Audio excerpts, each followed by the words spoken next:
those who know me well know that describe me as a person who wears their heart on their shirt sleeve. In other words, I can be very emotional about things. We all know that, right? And today was one of those days when my emotions did get the better of me. We're in Vietnam, and when we thought about coming to Vietnam, I really had some mixed feelings about coming here. I, um, the Vietnam War played a huge role in my thoughts because I was a product of the 60s, and I'm gonna probably just let this video run because I'm afraid if I stop it I won't say the things that I would really like to say, so bear with me. The Vietnam War happened, of course, in the 60s, and I had many friends who were called up.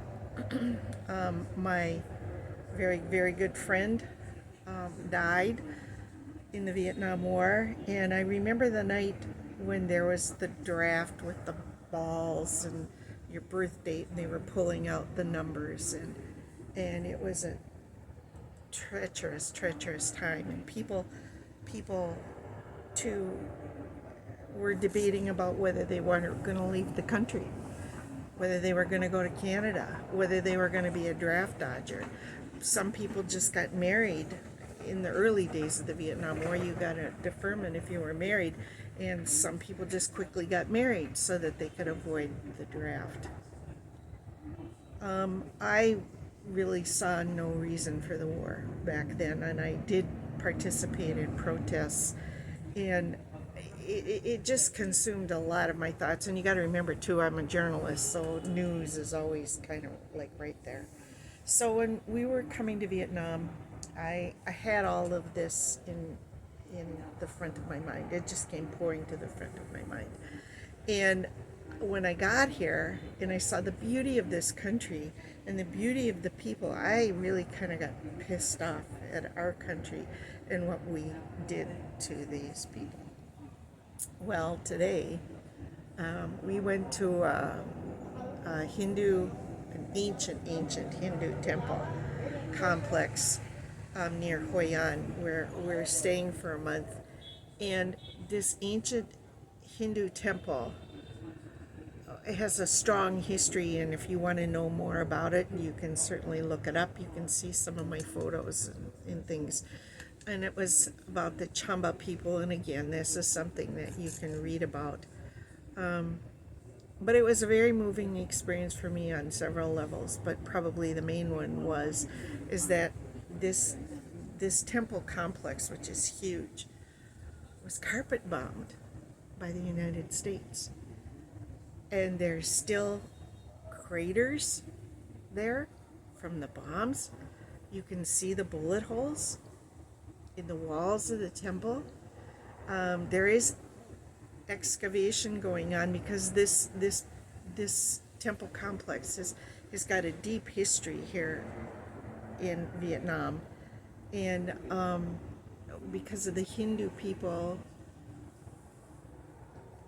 and this complex is slowly being excavated, and part of the reason it's going so slowly, of course, is that they are having trouble, raising money to do this, but also because of the number of landmines that are still around in that area, and so any kind of excavating has to be done very, very cautiously. I just wanted to share this with you because I've grown. This country is just a beautiful, beautiful country, but when I saw this today, I just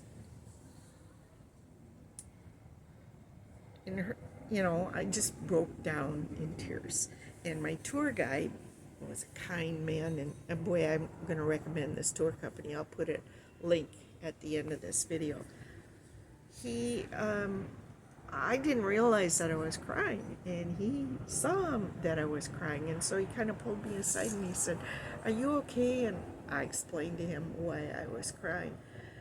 But he was so kind and so thoughtful, and he just said to me, you know, this is all in the past. And here in Vietnam, we focus on the future. I just thought that's so true here. And so I just wanted to share this moment with you, mainly because it just, the whole experience just moved me so much. It certainly brought back memories that, you know, from the 60s that were buried very, very deeply, but they brought them forward, and this tour guide today really helped to clarify things for me. So anyway, I wanted to share that with you, and I'm just going to tell you that we're enjoying our stay in Hoi An immensely, and if you have the chance to come to this country, I would highly recommend. I'm not ready.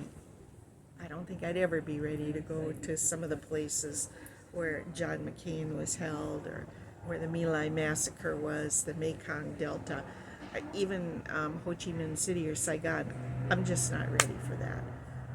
But where we are in Hoi An, which is in the center of the country, it's a good place for me to be. Thanks for listening. This one we call Shiva symbolic, and this one we call Lingam. Lingam is mean man, Yeah. and this one you call Yoni for women. Yeah. And this is the god Shiva. And this one worship inside the temple, not inside the tower. This one not for Lingam and Yoni. And how you do sacrifice? You know sacrifice, Yes. offering. Offering or sacrifice here, no human. Look like Maya, no human. This one only water and milk, cow milk. You need to sacrifice or you wax in the lingam. Look like this one. Yeah. You wax in the god, and then look at here. You can see the water came down, and that is the holy water. This become holy water here, and for everybody drinking for happiness, for luckily, for energy, and for baby as well. Yeah. Anybody want baby?